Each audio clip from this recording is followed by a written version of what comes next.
Yeah, there was some technical issue last time, so I couldn't complete the CNS infections. But what I thought is because it's a massive topic, let us split into two.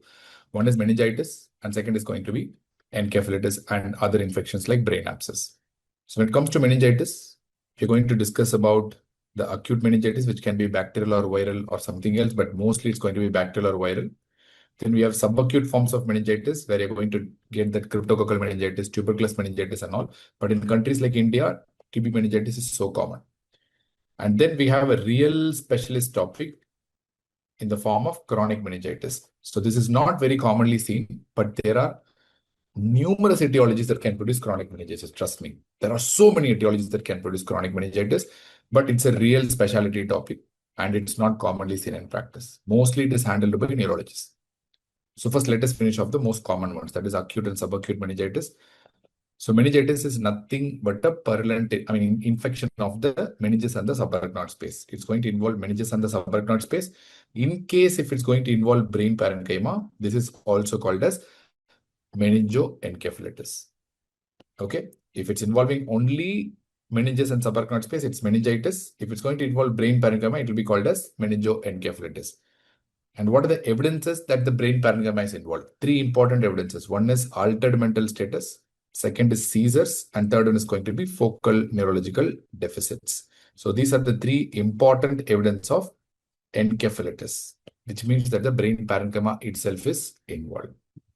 Okay. In that, what do you mean by bacterial meningitis? It's an acute purulent infection in the subarachnoid space with CNS inflammatory reaction, which means it's just a purulent infection because it's bacterial at the end of the day. So what is the epidemiology? In the West, it's around 1.5 cases per 1 lakh population. The most common pathogen is going to be pneumococcus, that is Streptococcus pneumonia, but it can be meningococcus in approximately 25% cases. Group B Streptococcus is quite common in very young population like infants and newborns, but it can occur in older adults also who are immunosuppressed. And Listeria monocytogenes is going to be seen in 10%, but who are going to be at risk of Listeria-related meningitis and thromboencephalitis?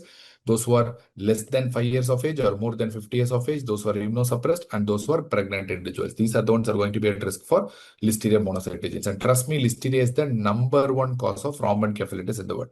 And Haemophilus influenza in the post-vaccination era, it's very, very difficult to see. But yes, we do see some cases of Haemophilus influenza type B as well, but it's very rare nowadays because of vaccination. So epidemic wise, if you ask me which meningococcus and which bacterium is going to present in that way, it's going to be meningococcal meningitis. That is Neisseria meningitis causing meningitis is going to present in an epidemic pattern, especially in those adolescents and young adults who have recently left the home or entered hospitals and dormitories or sometimes in military recruits. So because it's going to occur in people with closed community. So Neisseria meningitis, and these epidemics have an interesting pattern. They're going to recur once in 8 to 12 years. And what are the key risk factors? When it comes to pneumococcus, the most important risk factor is associated pneumonia, associated ENT problems like sinusitis, otitis, or alcoholism, immunosuppressed states like diabetes, and that splenectomy becomes very, very important because post-splenectomy opportunistic infections mostly will be comprising of capsulated organisms like pneumococcus. CSF leak is also very, very important risk factor. Don't forget that I've seen plenty of cases. Complement deficiency generally will not lead to pneumococcal infection, but mostly it will lead to meningococcal infection, at least in exams. Mortality rates of pneumococcus is around 20%. That is 1/5 of the patients generally tend to die. And after, it's going to be more common in people who are more than 20 years of age. So it's going to be common in proper adult life only. And as I mentioned, this important risk factor is going to be complement deficiencies, especially the terminal complement pathway, C5 to C9, terminal attack complex. So if that is deficient, any of the complement in that is deficient, it's going to result in very high risk of meningococcal infection. Or complement inhibitors, like for example, eculizumab, ravulizumab, these are anti-C5 monoclonal antibodies. These drugs carry a very high risk of fulminant meningococcemia because they inhibit the terminal complement pathway. Right? That's the reason why before giving eculizumab, it is mandatory to vaccinate against meningococcus. And it can also be seen in adolescents. It's very common in adolescents and young adults, as I said in the previous slide itself, because it's going to occur in the form of epidemics, especially in closed population, and especially those who are in the hostels and dormitories or probably military recruits.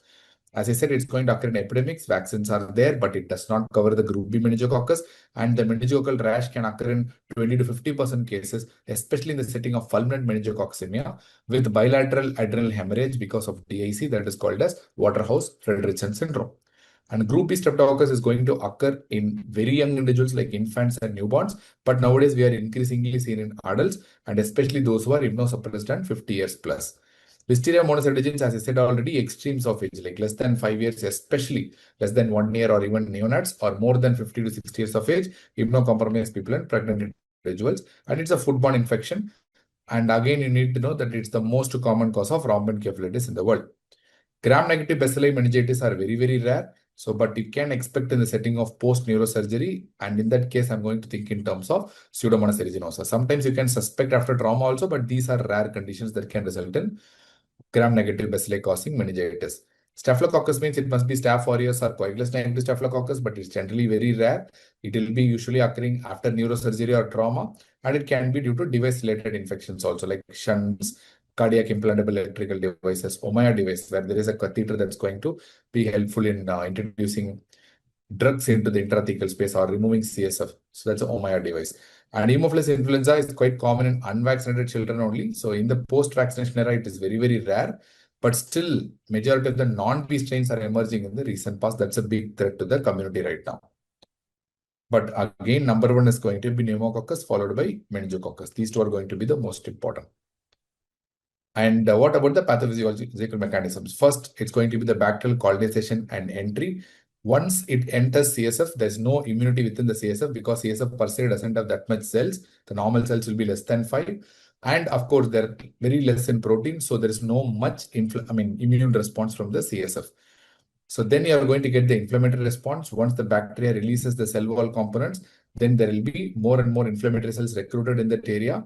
And that will produce so much of cytokines. Because initially there was no much immunity within the CSF, the organism proliferates rapidly. There will be rapid multiplication.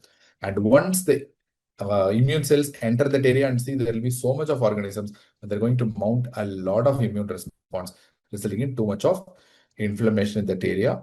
And that inflammation is going to ultimately lead to edema. There are a lot of different types of edema, like vasogenic edema, cytotoxic edema, interstitial edema, and so on. And once edema sets in, once ICP rises, you're going to have hydrocephalus, and raised ICP itself is going to be a problem, ultimately leading to herniation and death. And patients can develop a lot of vascular effects as well. Like, for example, patients can develop vasculitis, thrombosis, loss of cerebral autoregulation, and that can further lead to ischemia, infarction, and hypoperfusion to the brain. So you can remember in 4 simple steps: bacterial colonization entry, inflammatory response, lots of edema, and there'll be some vascular effects in the form of vasculitis and thrombosis of the vessels as well. So what are the clinical signs? The most important is going to be the classic triad of meningitis, which is nothing but fever, headache, and neck stiffness, which is seen in more than 80% of adults. And altered mental status can be seen in more than 3/4 of the adults. It can range from lethargy to coma, and seizures are usually seen in 15 to 40%. Focal seizures are going to be common in patients who are having ischemia, that is strokes, and generalized seizures are going to be seen in patients who are having hyponatremia. Both of ischemia and hyponatremia can occur in the setting of meningitis. And patients can can have raised ICP signs also, and that can be seen in more than 90% cases. So what do you mean by raised ICP in the setting of meningitis? If the pressure in the CSF is more than 180 millimeters of water or more than 20 centimeters of water. The normal CSF pressure is somewhere around 50 to 180 millimeters of water. That's why if it's more than 180, you can call it as raised ICP. And signs of raised ICP will be papilledema, 6-nerve palsy, which is a false localizing sign, and Cushing reflex, which is nothing but a triad of elevated blood pressure, high bradycardia, and there will be altered respiration, also irregular breathing pattern. So this is what we refer as Cushing's reflex due to raised ICP.